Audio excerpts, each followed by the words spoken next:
आज हमारे साथ हैं समाजवादी पार्टी के जिलाध्यक्ष ज्योति सिंह लोधी जी। स्वागत है ज्योति जी हमारे चैनल RL बार पर। नमस्ते जी, तो ज्योति जी, क्या ललितपुर ज़िले की जनता आज तक ललितपुर ज़िले में आपकी पार्टी को बीते चुनाव में एक भी सीट नहीं दी है, तो इस बार आपको क्या लग रहा है, क्या जनता आपके पक्ष में है? देखिए, सबसे पहले तो आपके चैनल के जरिए मैं पूरे जनपद वासियों को नमस्ते करती हूं और कहना चाहती हूं कि हमारी पार्टी हमेशा दूसरे नंबर पे रही है। इस बार मेरी पार्टी पहले नंबर पे आएगी। एक तरफ आपकी टिकट कटने के बाद जो लोधी समाज में नाराज़गी दिखी, उस नाराज़गी को आप कैसे दूर करेंगी? देखिए, परिवार है, गुस्सा हो जाते हैं लोग लेकिन मान भी जाते हैं, तो मैं कोशिश कर रही हूँ कि अपने परिवार को मनाऊं। और मैं अभी जितने गांव में गई हूँ उनको मैंने मना लिया और वोट करेंगे साइकिल को। तो एक तरफ भारतीय जनता पार्टी कहती है कि हमारे शासनकाल में हम लोगों ने सपा से ज़्यादा काम किया है, तो इसको किस तरीके से देखती हैं आप? देखिए, अगर तुलना की जाए बीजेपी के कामों की और समाजवादी पार्टी के कामों की, तो सबको सही और गलत की पहचान हो जाएगी। बीजेपी ने केवल झूठ बोला है, काम के केवल नाम उंगलियों पे गिनाए हैं, कागज़ पत्रिका में गिनाए हैं, लेकिन समाजवादी पार्टी ने धरातल पर काम किए हैं जो सबको नज़र आते हैं। तो महरौनी विधानसभा से घोषित हुई अभी हाल ही में समाजवादी पार्टी के प्रत्याशी फिरनलाल अहिरवार जी की टिकट काटकर रामविलास रजक जी को उम्मीदवार बनाया गया, तो अब क्या समाजवादी पार्टी महरौनी में जीत का प्रदर्शन कर पाएगी? देखिए, इसके बारे में कहना चाहती हूँ कि यहाँ से खबर गई थी, महरौनी क्षेत्र के लोगों ने कहा कि श्री फिरनलाल जी अस्वस्थ हैं, इसलिए उनकी टिकट काटी गई है, लेकिन वो हमारे साथ हैं और जब वो साथ रहेंगे तो हमारी पार्टी निश्चय ही जीतेगी। हाल ही में भारतीय जनता पार्टी ये कह रही है कि अयोध्या हुई हमारी है, अब मथुरा की बारी है, इसको कैसे देखती हैं आप?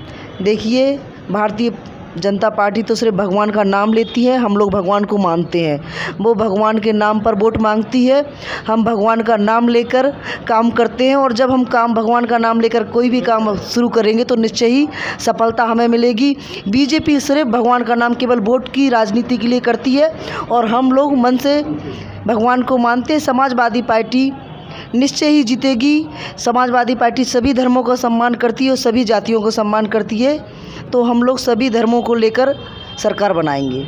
एक तरफ जब हम घर से निकल रहे थे, तमाम युवाओं से हमने बात की, हमने उनको बताया कि हम लोग आज ज्योति सिंह लोधी जी का इंटरव्यू लेंगे, समाजवादी पार्टी की जिलाध्यक्षा महोदया हैं, तो उन्होंने कहा कि उनसे ये पूछ करके आइएगा कि वो हम उनकी सरकार बनने के बाद क्या वो युवाओं के लिए कुछ करेंगी? देखिए, समाजवादी पार्टी की सरकार में माननीय राष्ट्रीय अध्यक्ष ने श्री अखिलेश यादव जी ने युवाओं को रखकर बहुत से काम किए। उन्होंने जो बच्चे 12th पास किए उनको लैपटॉप दिए, 18 लाख लैपटॉप श्री अखिलेश यादव जी ने दिए। कन्या विद्याधन दिया, जो लड़कियां 12th करने के बाद अपनी पढ़ाई अधूरी छोड़ देती हैं उनको कन्या विद्याधन देके प्रोत्साहित किया कि वो आगे अपनी पढ़ाई कर सकें। अखिलेश यादव जी ने बेरोज़गार लोगों को बेरोज़गार भत्ता दिया और बहुत से लोगों को रोज़गार दिया। और हाल ही में घोषणा की है कि जैसे ही उत्तर प्रदेश में समाजवादी पार्टी की सरकार बनेगी तो 10 लाख बेरोज़गारों को तुरंत रोज़गार देंगे। तो युवाओं को अखिलेश यादव जी एक शिक्षित व्यक्ति हैं और वो युवाओं को देश हित के लिए, युवाओं की सोच को आगे बढ़ाने के लिए निश्चय ही आगे बहुत कार्य करेंगे। तो एक तरफ जहां भारतीय जनता पार्टी लगातार ये आरोप लगाती रही है कि समाजवादी पार्टी में गुंडई हुई है और इस समय गुंडे हावी नहीं है, समाजवादी पार्टी की सरकार में सभी गुंडे हावी रहते थे, तो इसको आप किस तरीके से देखती हैं? देखिए, इस समय जो बीजेपी के मुख्यमंत्री हैं बाबा योगी आदित्यनाथ जी, वो खुद कहते हैं ठोक दो। ये कौन सी भाषा है, ठोक दो? और इस समय कितने एनकाउंटर किए हैं, जबकि संविधान के तहत ही कोई कार्य करना चाहिए, लेकिन बाबा जी ने कितने लोगों को मरवा दिया। आप गोरखपुर की घटना देखिए, कुछ व्यक्ति घूमने जाते हैं, उनको ज़बरदस्ती से पकड़कर होटल में मार डाल दिया जाता है, तो इसे गुंडागिर्दी कहते हैं। सपा को सिर्फ बदनाम किया है, गुंडई तो असल में बीजेपी सरकार ही कर रही है।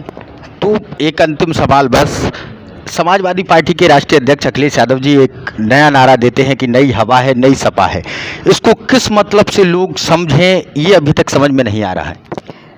श्री अखिलेश यादव जी की कहने का मतलब ये है कि हम लोग नए कार्य करें, कुछ नया करें, जिससे देश की उन्नति हो, प्रदेश की उन्नति हो, विकास हो। युवाओं को साथ लेके, बड़ों का आशीर्वाद लेके कुछ नया कार्य करें। बीजेपी जैसे नहीं कि बस पुराने मुद्दे लिए बैठे हैं। भगवान सबके हैं, बस उन्होंने राम का नाम ले लिया और चुनाव वो राम के नाम पे ही करते हैं, लेकिन हम लोग राम के नाम के साथ साथ विकास को लेके कार्य करेंगे। उसी के प्रति ये नई हवा और नई सपा है। 2022 के इस विधानसभा चुनाव में अनुमानित आप लोग कितनी सीटें उत्तर प्रदेश विधानसभा चुनाव में जीतने जा रहे हैं? देखिए, हमारे राष्ट्रीय अध्यक्ष जी श्री अखिलेश यादव जी का कहना कि हम लोग उत्तर प्रदेश में 400 सीट जीत रहे हैं, तो निश्चय ही चारों तरफ जो माहौल है उसे देखकर जिस तरह किसान कितने परेशान हैं, जिस बीजेपी सरकार ने कहा था कि हम किसानों को आय का दुगना मूल्य दे देंगे, वही किसान आज आत्महत्या करने के लिए मजबूर है। जिस बीजेपी सरकार ने कहा था कि हम युवाओं को रोजगार देंगे, आज वही युवा घर पड़ा हुआ है। बीजेपी सरकार ने क्या हर चीज़ के बदले में लाठी दी है। अगर कोई बच्चे नौकरी के लिए पर्चा भरते हैं और वो अपनी मांग करते हैं तो उन्हें लाठी दी जाती है। अगर किसान अपनी मांगों के लिए बैठते हैं तो उन्हें लाठी, उनकी हत्याएं की जाती हैं। तो बीजेपी सरकार ने हर चीज़ के बदला लाठी में दिया है, जबकि समाजवादी पार्टी ने हर कार्य किए हैं। तो मेरा मानना है कि हमारे मुद्दे यही होंगे कि किस तरह विकास हो। इसी बेस पे हम लोग 2022 का चुनाव लड़ेंगे। एक तरफ जो एक बिकरू कांड हुआ उसमें ऋचा दुबे जो उनकी पत्नी है विकास दुबे एक अपराधी था, पुलिस ने उसका एनकाउंटर किया, लेकिन ऋचा दुबे और खुशी दुबे उस दिन से आज तक जेल में हैं। एक ब्राह्मण परिवार से वो बिलोंग करती हैं और वो इस समय जेल में है। तो क्या समाजवादी पार्टी की सरकार आने के बाद आप लोग खुशी दुबे को बाहर लाने में कोई प्रयास करेंगे? देखिए, समाजवादी पार्टी में महिलाओं का हमेशा सम्मान हुआ है और आगे भी होगा, और किसी भी महिला के साथ अगर अन्याय हो रहा है तो समाजवादी पार्टी पूरी तरीके के साथ उस महिला के साथ खड़ी है और निश्चय ही उस महिला को हम लोग न्याय दिलाएंगे। बहुत बहुत धन्यवाद। अभी हमारे साथ थी ज्योति सिंह लोधी जी, समाजवादी पार्टी की जिलाध्यक्ष महोदय। आगे आप लोगों से फिर होगी मुलाकात, तब तक आप लोग हमारे चैनल आर एल बाल जर्नलिस्ट को सब्सक्राइब कीजिए, बेल आइकन दबाइए। बहुत बहुत धन्यवाद आप सभी का।